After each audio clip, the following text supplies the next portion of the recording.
जब Lord Wellington Bharat के viceroy थे तो उनके कार्यकाल में अनेक कार्य हुए, जैसे दूसरा गोलमेज सम्मेलन, सांप्रदायिक पंचाट की घोषणा, पूना समझौता, तीसरा गोलमेज सम्मेलन और भारत शासन अधिनियम 1935। लॉर्ड वेलिंगटन लॉर्ड वेलिंगटन का कार्यकाल 18 अप्रैल 1931 से 18 अप्रैल 1936 तक था। लॉर्ड वेलिंगटन के कार्यकाल में 7 सितंबर 1931 को द्वितीय गोलमेज सम्मेलन हुआ था। द्वितीय गोलमेज सम्मेलन दरअसल द्वितीय गोलमेज सम्मेलन का आयोजन 7 सितंबर से 1 दिसंबर 1931 के मध्य इंग्लैंड में किया गया था, जिसमें 10 सितंबर 1931 को कांग्रेस की ओर से महात्मा गांधी, मदन मोहन मालवीय और सरोजनी नायडू ने भाग लिया था। कांग्रेस के अलावा मुस्लिम लीग, सिख, हिंदू महासभा, भारतीय ईसाई और निचली जातियों का प्रतिनिधित्व डॉक्टर आम्बेडकर कर रहे थे। इस गोलमेज सम्मेलन में ब्रिटेन के प्रधानमंत्री रैमजे मैकडोनाल्ड ने महात्मा गांधी की शर्तों को छोड़कर बाकी सभी की शर्तें स्वीकार कर ली थी। कांग्रेस के लिए यह द्वितीय गोलमेज सम्मेलन असफल रहा था और इसी समय लॉर्ड वेलिंगटन के द्वारा एक पत्र लिखा गया।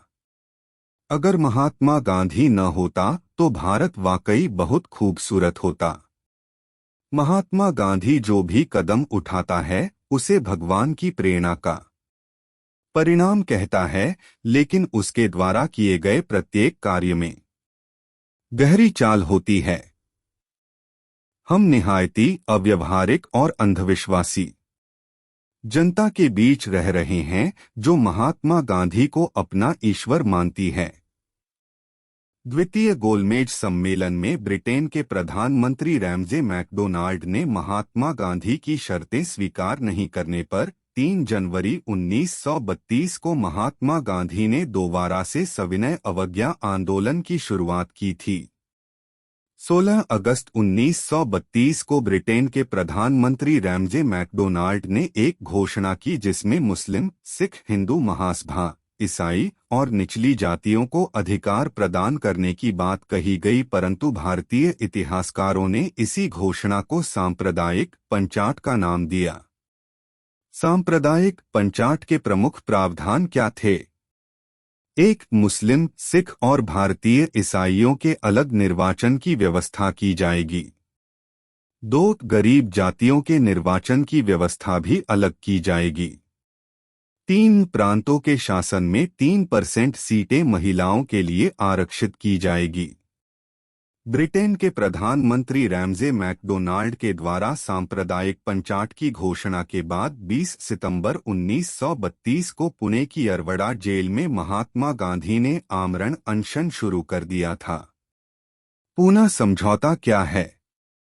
दरअसल जब महात्मा गांधी ने पुणे की अरवड़ा जेल में आमरण अनशन शुरू किया तो इसके बाद कांग्रेस के बड़े बड़े नेता डॉक्टर आम्बेडकर से मिलने गए, परंतु डॉक्टर आम्बेडकर नहीं माने। अंत में महात्मा गांधी की पत्नी कस्तूरबा और पुत्र देवदास गांधी डॉक्टर आम्बेडकर से मिलने गए। इसके बाद 24 सितंबर 1932 को डॉक्टर आम्बेडकर और महात्मा गांधी के मध्य एक समझौता हुआ जिसमें निचली जातियों को आरक्षण देने का वादा गया और इसी समझौते को भारतीय इतिहासकारों ने पूना समझौता कहा है। लॉर्ड वेलिंगटन के कार्यकाल में तीसरा गोलमेज सम्मेलन 17 नवंबर 1932 को हुआ था। तीसरा गोलमेज सम्मेलन दरअसल तीसरा गोलमेज सम्मेलन 17 नवंबर से 24 दिसंबर 1932 के मध्य इंग्लैंड में आयोजित किया गया था। इस गोलमेज सम्मेलन में 46 भारतीय प्रतिनिधियों ने भाग लिया था, लेकिन कांग्रेस ने भाग नहीं लिया था।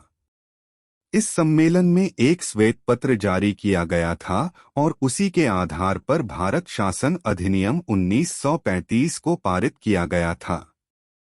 महात्मा गांधी ने सविनय अवज्ञा आंदोलन 7 अप्रैल 1934 को समाप्त कर दिया था।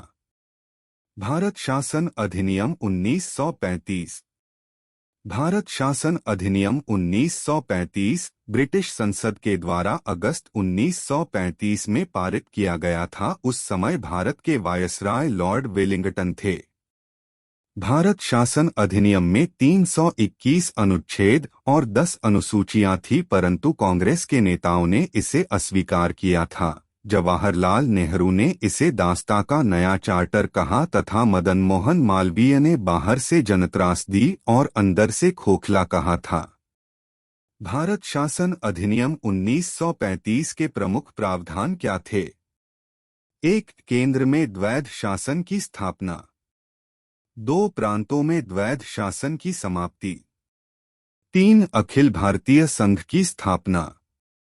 4. संघीय न्यायालय की व्यवस्था।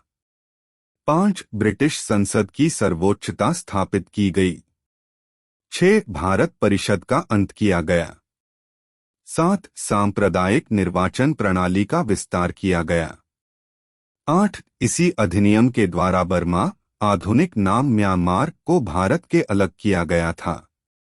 9. भारतीय रिजर्व बैंक की स्थापना की गई।